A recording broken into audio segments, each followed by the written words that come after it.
Welcome to Behavioral Health in the New Normal, a podcast developed by Prestige Community Resources, aimed at bringing healing back to our community through knowledge, expert advice, and positive messaging. The show is a joint venture between the Department of Behavioral Health and Prestige Community Resources, funded by SAMHSA in response to the challenges currently impacting our communities. Hosted by Paul Wells Sr., who uses over 30 years of extensive clinical social work experience to conduct insightful interviews with experts and professionals on a wide range of topics that impact the Washington, D.C. community. From behavioral health crisis to education to financial hardship and anything in between. This show will provide information and insights that will surely make a difference. I'd like to welcome everyone life. back to the podcast series, The New Normal. Our guest today is Brian Finkelstein and Sophia Elias. We're so glad to have you. Welcome to the show. Thank you. Happy to be here. We've asked you to come in and just share experiences about what it's like to have a child during the pandemic. I must first mention that Brian is a certified addictions counselor in Washington, D.C., and he's been at the ground level helping people through their recovery experience for the last 6 years. And Sophia works for the Community Anti-Drug Coalition of America. And although we can probably do a series of podcast interviews just on your work experience, today we're going to focus primarily on your personal experience. And that is, again, what it's like to bring a child into the world during the pandemic. So Sophia, let's start with you. I guess everyone must assume now that you are pregnant. I am. I'm going to be giving birth any day now. Hopefully Any soon. day now. Okay, good. So you're at the end of the I'm in the last week of my pregnancy. last week. Okay. So why don't we kind of start with, when did you learn you were pregnant, and did you consider that it was occurring right during a pandemic season, or was this before the pandemic arrived? Tell me when you got word officially that you were pregnant. Around Father's Day. Father's Day, I knew I was pregnant, and I wanted to get pregnant, and I was okay with it because I have job security right now. And Brian and I were thinking that why not do it right now? But I didn't know things would get as crazy as they have been with all of the COVID-19, everything going on with COVID-19. Absolutely. Yeah. So this was just at the beginning of the announcement that the COVID virus was here, and a lot was unknown at that time, but there were, the positive rate was increasing. There was a national trend of deaths were occurring. Right. And at the same time, you get this wonderful news that I'm about to have a baby. We had been trying in the beginning of the year, before COVID really hit the news anyway. Mhm. And it just so happened that in June, again, that weekend, Father's Day, June 20th, I believe, that the 21st was Father's Day, we got the news. So what a great weekend to find out for me. Yes. Yeah, for you, absolutely. So Brian, It how was did you? bittersweet because of Oh, all of the absolutely. COVID news was getting worse and worse. Yeah. And here they were saying all these things about us going into lockdown for even longer Mhm. after we thought we might come out of it. And then I'm pregnant. So There's automatically a sense of vulnerability when you're about to give birth and you're carrying a child. You're just very careful and very aware. And, I can imagine that there was some anxiety associated with not just the news, the good news, but how are we going to go through the experience of parenting and ensuring that the baby is well? So Brian, when you heard the news, what was your reaction initially? I was so happy. I mean, we've wanted to be parents. Sophie and I have been married just going on 2 years. I just turned 40 in December. We wanted to have a kid. It was time. The funny thing is that weekend, I actually bought a new car that weekend. And so that was the weekend I bought a new car, and I bought a little bit of a bigger car, a small sports activity vehicle. Mhm. And Sophie was thinking, "Oh my God, we don't need that size car." And I kept saying to her, "You're gonna want it if we get pregnant, okay?" Right. So that weekend we find out the weekend I bought the car. Oh well, it's a good thing I bought the car because we're pregnant. that's what I told him because I was annoyed until I found out I was pregnant. So, But it's a beautiful thing. I mean, I was so happy, and we're so happy. And pandemic or no pandemic, bringing life into this world is a beautiful thing. Of course, there's the anxieties, and we'll talk about that, about the Absolutely. pandemic. But I was so excited, over the moon. How did the family, your parents, your siblings, what was their reaction when they heard the good news? So A excited. lot of crying. A lot of crying, yeah. Good crying. Yeah, they were so excited. This is my So it really parents' was first. it really was a celebration on both sides of life, and it just symbolized the union of the marriage, and it's just a wonderful time. Were there ever any fears or doubts about bringing a child into the world during COVID-19? I had a lot of anxiety because there's a lot nobody knew, and they still don't know, effects that can happen if you're pregnant and you are exposed to the virus. And it's scary, like just not knowing, like Yeah, the what knowledge can and the happen. data, the knowledge and the data of COVID is every month there's new knowledge. Every month there's more data, and sometimes you think you know something, but then the report comes out, from, if the CDC says one thing, well, the WHO may say a different thing, and so Right. things constantly change. Scary when your doctors can't answer your questions. Right. Yeah. That Yes. doesn't usually happen. No, So it that was doesn't. frightening. Yeah. But I felt okay because I was allowed to work from home and be at home, and I sort of, took all the precautions and tried not to go out too much.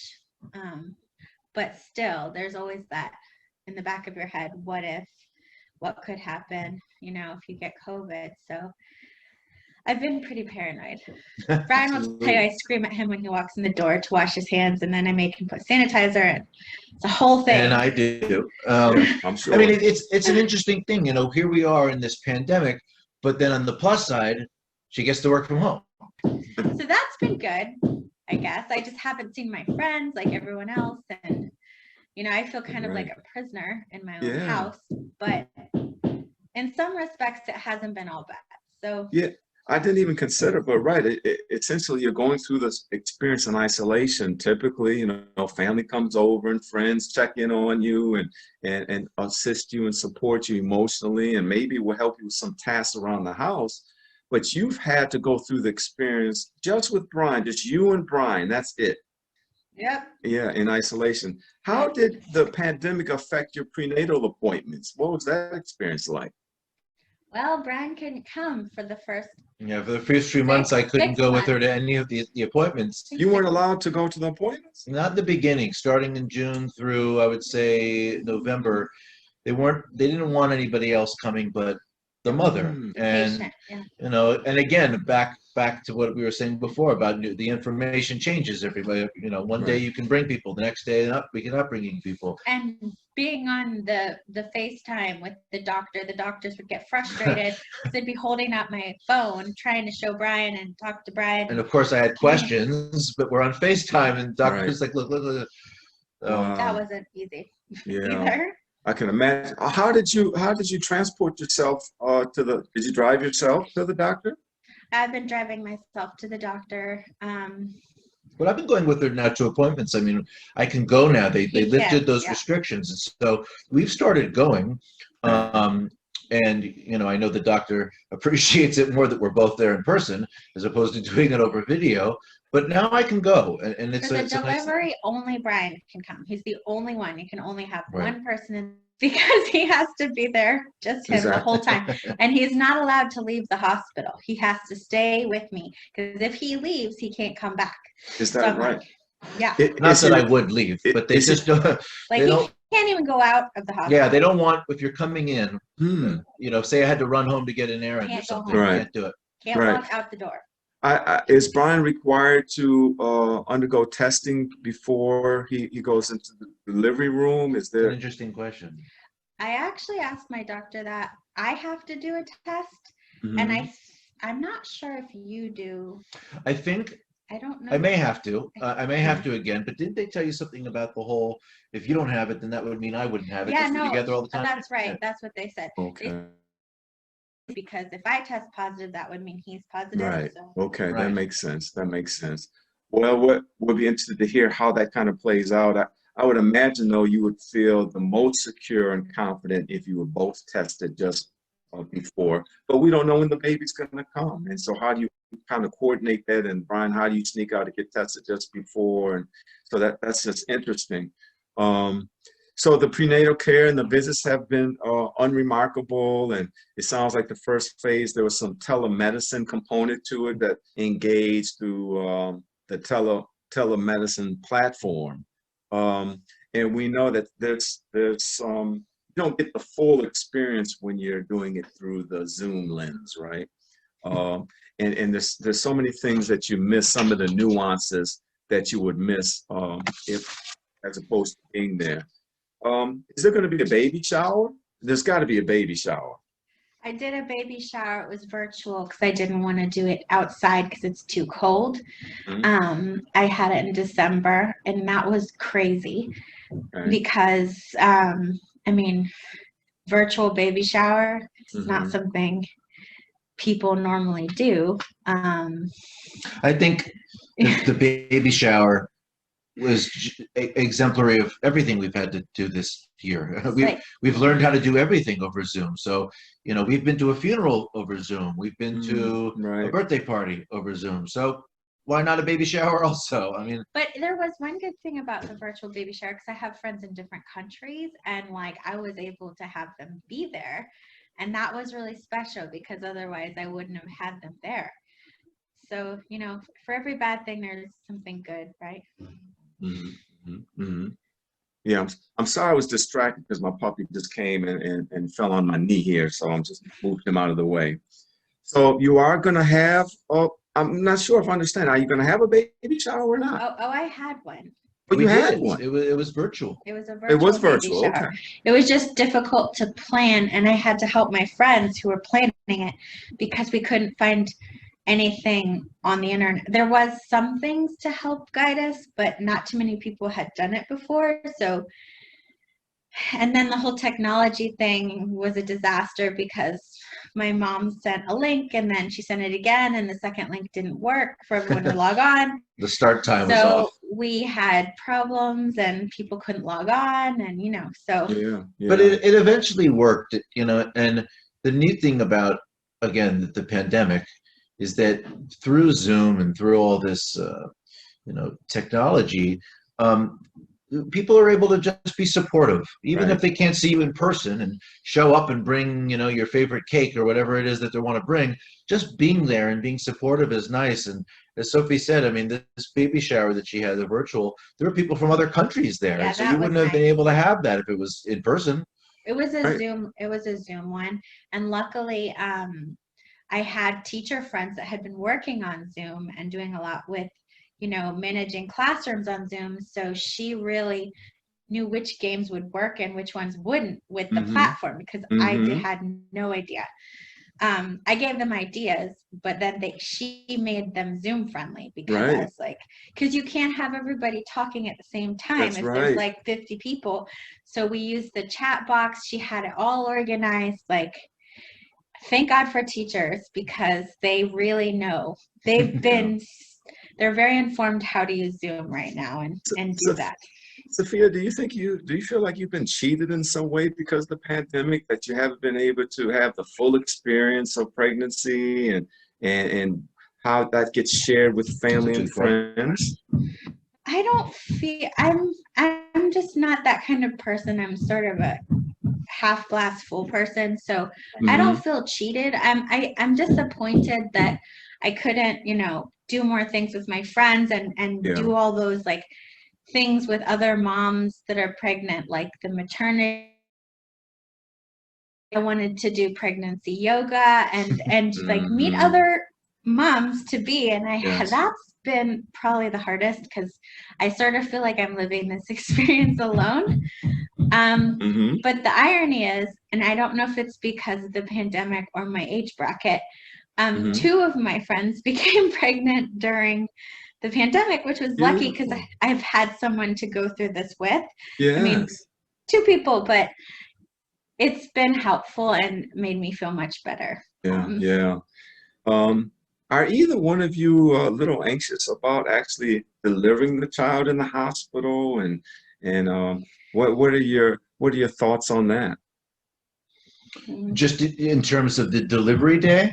Well, the delivery day And being in the hospital? just being in the hospital during a pandemic, and I'm sure that they're taking all the precautions they Right. can to make sure the delivery room is appropriate and ready. Yeah. Do you have any concerns though about?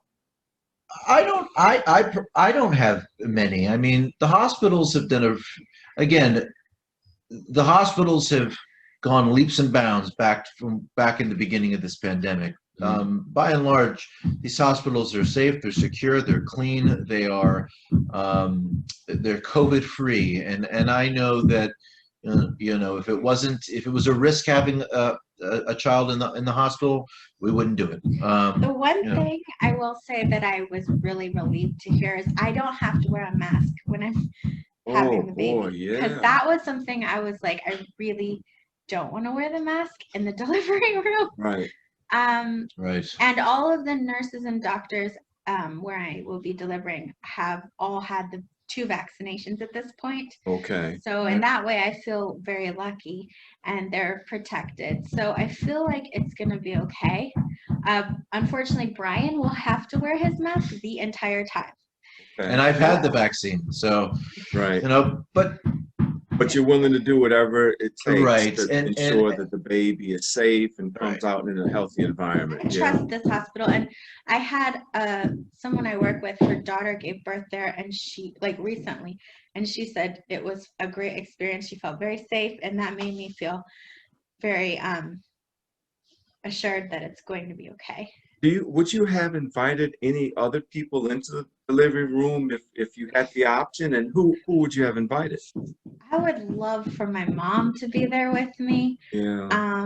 And I might have had a doula or someone there if I could have. I don't know, because that's not even an option.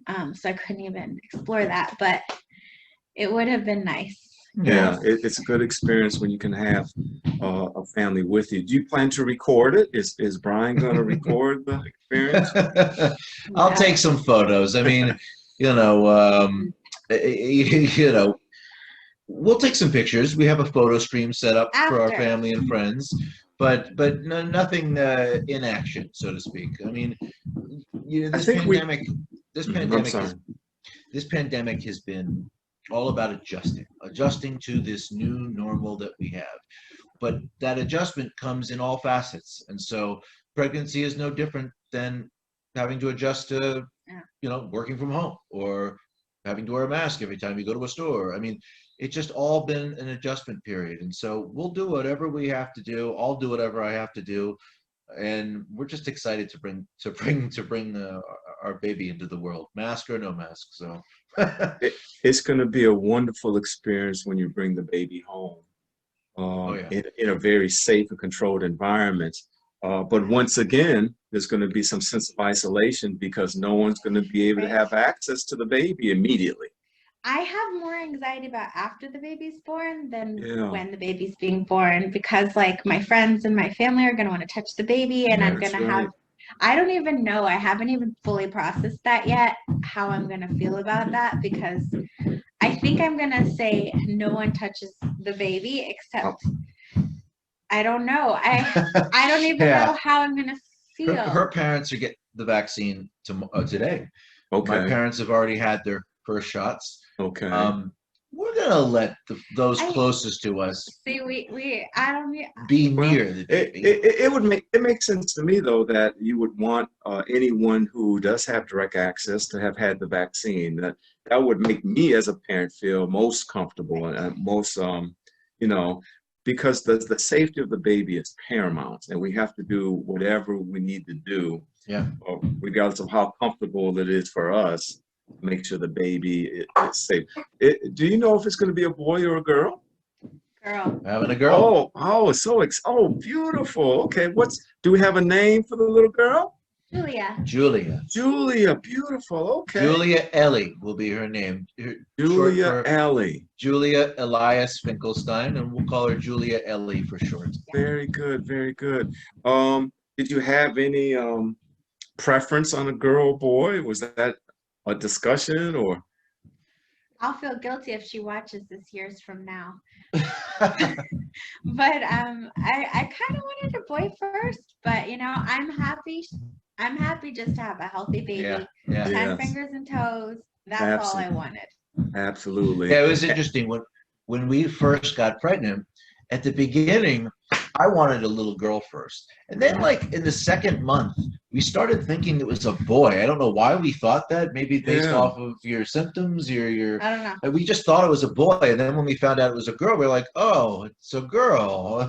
But we're just hmm Exactly. happy. We just want a healthy baby. So yeah. And at the end, it doesn't really matter. You're gonna love and cherish and embrace right. boy or girl. So, you know, me and my wife, we have two sons, and of course, the second child, I wanted a girl. I really wanted a girl, and we thought it was going to be a girl. And we tried to encourage the agenda by painting one of the bedrooms all pink. So we did a pink and white Oh, room. We got a pink rug, and of course, it ended up being a boy. But Yeah. we love our son more than anything in the world. And so, you know, it's just the joy that they bring. Your life's going to forever change. You know that, right? Your rhythm, the coordination, your relationship, everything everything. changes. But I will say the most uh, beautiful experience I've ever had in my life was being there when my sons were born. Nothing like it. You'll never be able to duplicate it. It's just it was very emotional for me. Scary, I was anxious, but it was just the best moment. And I definitely have a new appreciation for women and just how strong they are and how important they are. Uh, and it gave me a different relational stance with my wife, right? To see that she was able to Right. go through all of what she did to deliver our child.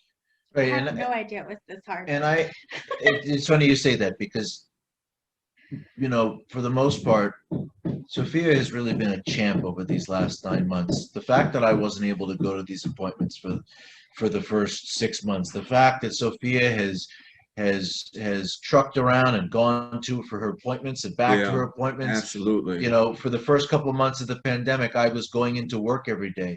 Still, she was not going into work every day. Wow. I'm very proud of her Mhm. Yeah. for I hate to say this, but in many ways, she's kind of been alone a lot over the last Yeah. couple months, at least from 9 to 5. Yeah, But I but have been. you know, I have a total appreciation for my wife, and just you're a champion, and you're Yeah. so You just get used to it. I didn't like it for 3 months and then I just gave up.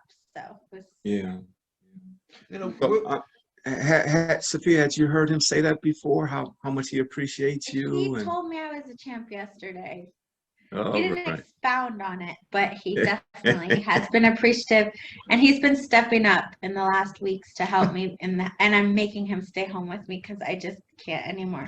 my favorite Yeah, thing is tying her shoes. that's right. That's right. Well, you know, we've heard the impact the pandemic has had on marital relationships and with us being with our partners all day, every day, and this kind of stress that kind of lends itself to. And I can't imagine what it's like to be with a pregnant spouse 24 Yeah. hours a day. Uh, Brian, how have you survived? What tips can you share with others as the father to be? How have you Listen, done it? how have I done it? Well, listen, my wife is I love my wife, and she's my wife. She's my best friend. She's my better half, and so we're going through this together. We've gone through the pandemic together. We're going to go through life together. You know, Sophie and I give each other enough distance, I think, even at home, so Yeah, we're not up and down each other's throats. But this is you know, I love to say we're both pregnant. You know, she's yep, pregnant, but we're both pregnant, and we've gotten absolutely. through the pandemic together. We're going to get through the birth together, and we're going to get through this together. And And I think it showed us that we have a strong relationship because we have weathered all of this and Hmm. been okay and gone through it with a sense of humor, Right. especially with everything going on. That, you know, normally we'd be together a lot, but now we're really together a lot. And I'm really pregnant, and my moods can be Yeah. interesting. Oh, So yeah. we've weathered so much that I think we'll be all right. you know, when the pandemic first hit, and there was all this, people were staying home, lockdowns, things like that, as well as the political climate just over the last 12 months. You know, you can either, there's two choices. You can either drive apart or you can come together. And so certainly in our marriage, we're together.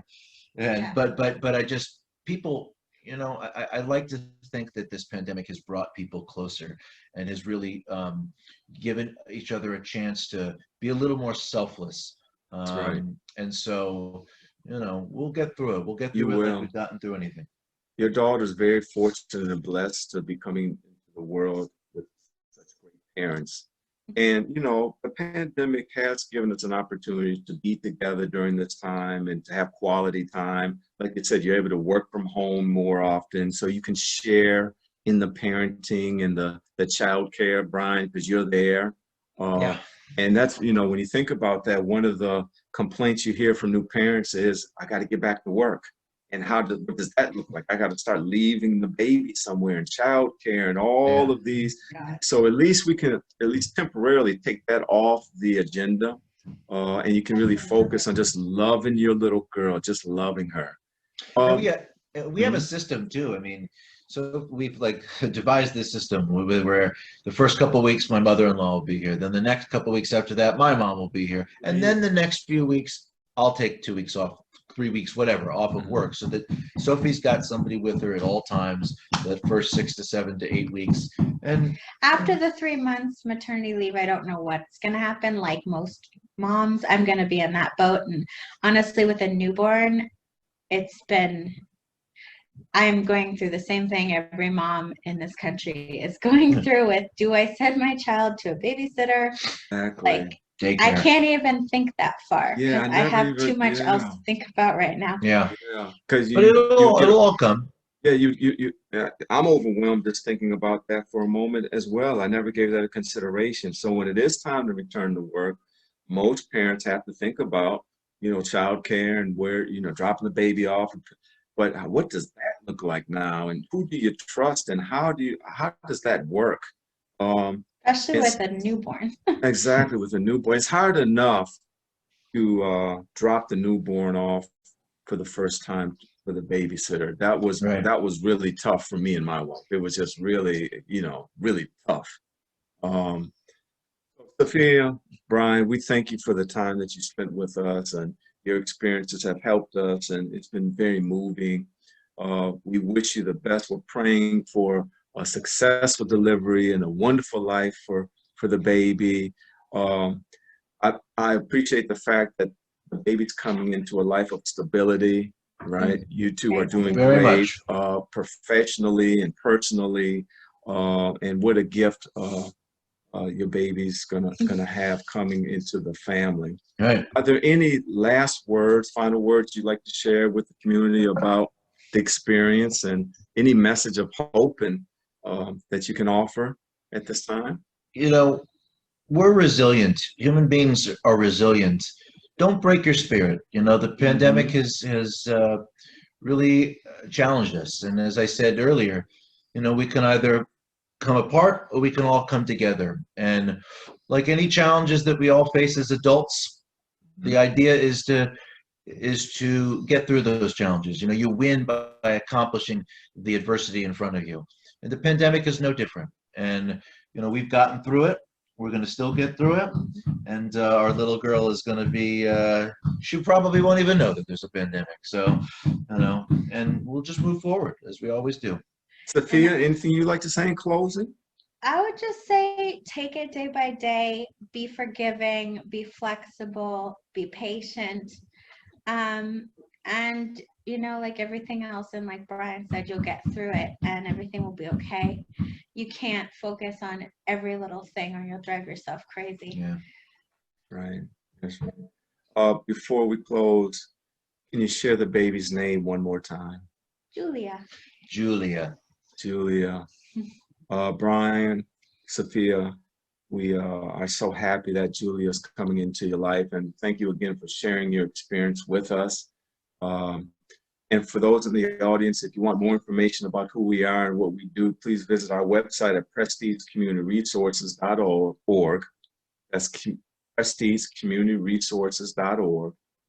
And we thank you so much for joining us for this episode. Thank you. It has been a pleasure. Until next time, stay safe and be well.